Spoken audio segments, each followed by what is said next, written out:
Hello everyone, welcome back to my channel हाउ स्लो की उड़ान। तो आज मेरे दिन की शुरुआत फिर वही किचन के कामों के साथ शुरू होती है, जो मुझे बिल्कुल भी पसंद नहीं और शायद ही हर एस्पिरेंट को बिल्कुल भी पसंद नहीं होगा।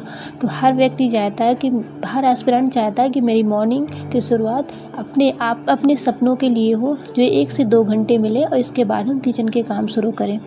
बट कोई नहीं, जैसा कि हमें पता ही है कि हम एक हाउसवाइफ के साथ साथ एक माँ भी हैं और माँ अपने बच्चे के शेड्यूल के हिसाब से ही उसे ढलना पड़ता है। तो इस समय मेरे बच्चे की शेड्यूलिंग बहुत ज़्यादा डिस्टर्ब है और वो रात में 12 बजे तक जगते रहते हैं और उनके 12 बजे तक जगने के कारण मेरी नींद डिस्टर्ब होती है और फिर मैं वही 1 से 2 बजे तक जगती हूँ, जो भी थोड़ा बहुत फिर स्टडी करने लगती हूँ और इसके बाद फिर सुबह की शुरुआत वही 7 बजे से होती है। फिर सीधे किचन में पहुँचना और हस्बैंड के लिए करना, बच्चे के लिए करना, फिर कहीं जाकर दोपहर में थोड़ा सा अपने लिए समय मिलता है। पर मैं आज ना एक चीज़ आप लोगों के साथ शेयर कर रही हूँ और शायद इस जो भी मैं 2 दिन से जिस जर्नी से मैं गुजर रही हूँ, शायद इस प्रॉब्लम से हर एस्पिरेंट गुजर रहा होगा।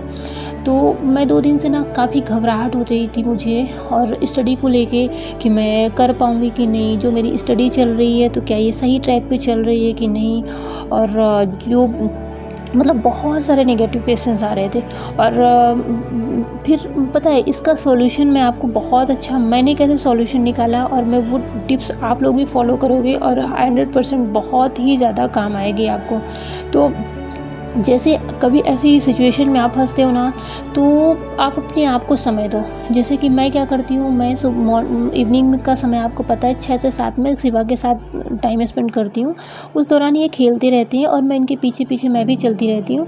और उस बीच ना मैं पूरा दिन जो मेरा गुजरा होता है, पूरा दिन जो मैंने वर्क किया होता है अपने ऊपर, वो मैं पूरा रिकॉल करती हूँ और उसके बाद फिर ना मेरे माइंड में जो क्वेश्चन चल रहे होते हैं उनका सॉल्यूशन ढूंढती हूँ।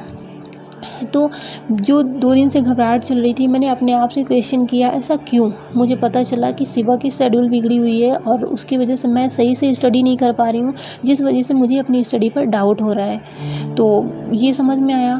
फिर ये समझ में आया कि मैं जो प्रिपरेशन कर रही हूँ क्या वो सही ट्रैक पर है, मुझे मेरा कौन सा सब्जेक्ट वीक है, मुझे कैसे स्ट्रगल और करना चाहिए, क्या करना चाहिए। मैंने हर चीज़ अपने आप से क्वेश्चन किया और मुझे सबका जवाब मिला। इसके बाद मैं बहुत ज़्यादा सैटिस्फाइड हुई, है ना।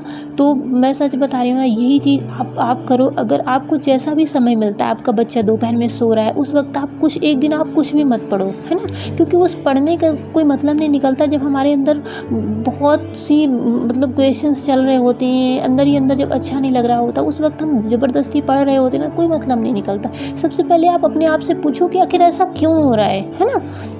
जब आप उसका जवाब ले लोगे ना, आप बहुत अच्छे से सैटिस्फाइड हो जाओगे और ये मोटिवेशन का काम करता है। हम अपने आप मोटिवेट हो जाएंगे, है ना। अगर आप किसी के नेगेटिव वर्ड से परेशान हो तो उसकी भी क्वेश्चन करिए कि आखिर में उसने, जैसे कभी होता है ना कि किसी ने कुछ बोल दिया तो आप परेशान हो गए कि उसने बोला कि अरे आपका सिलेक्शन नहीं होगा, ऐसे ही पढ़ती रहती है। बहुत सारे ताने हम लोगों को हम लोगों को हर दिन मिलते हैं ना। तो ये तो आदत बन जाती है और कभी कभी ऐसा होता है दिल में लगा लेते हैं। तो वो भी क्वेश्चन करिए, अगर ये ताने हैं तो क्या ये रियल है? नहीं है, रियल नहीं है तो फिर आप आगे बढ़ जाओ, है ना।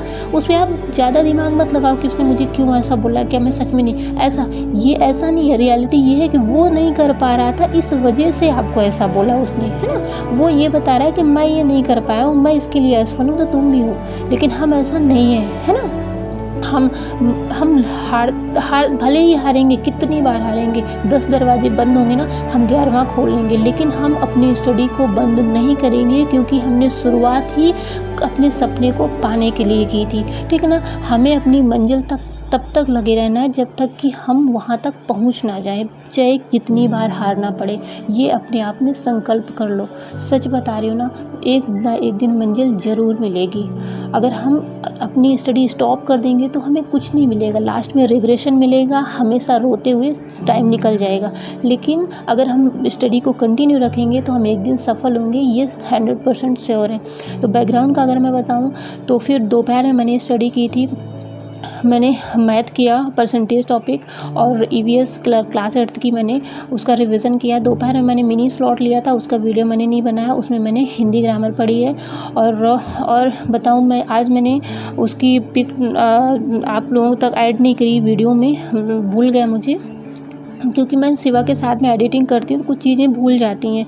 मैं अब ओल्डली बता रही हूँ, मॉक में मेरे नंबर आ रहे हैं, मेरे मैथ में बहुत ही कम आए हैं, 11 मार्क्स आए हैं। बहुत ज़्यादा स्ट्रगल करना है मुझे, उसमें बहुत ज़्यादा प्रैक्टिस करनी है। बाकी सब्जेक्ट का बस वही है, 20-21 के समथिंग ही पहुँच रहे हैं। उनमें भी मुझे काफ़ी मेहनत करनी है। उनमें मतलब हम लोगों को 27+ लाना है हर सब्जेक्ट में, है ना।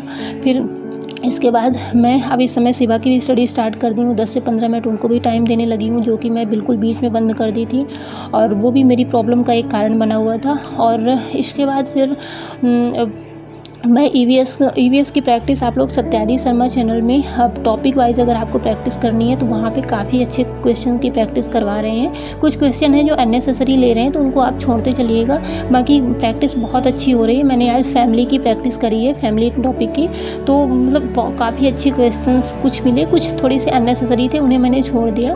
तो जो क्वेश्चन में से बन रहे थे उनको मैंने छोड़ा, जो नहीं बन रहे थे उनको मैंने नोट डाउन कर लिया था। तो मतलब थोड़ा सा एलिब्रेट भी कर देते हैं क्वेश्चन को, तो वहाँ से आपकी ईवीएस की प्रैक्टिस अच्छी खासी हो जाएगी। और मैं मैथ का मैंने बताया ही कि मैं बुक रखी हूँ प्रैक्टिस के लिए। देन सत्यादि शर्मा में क्लासेस जो 30 डेज़ के महा मैराथन चल रही हैं वहाँ से मैं कर रही हूँ। और हिंदी मैं नोट्स बनाई। मिलते हैं नेक्स्ट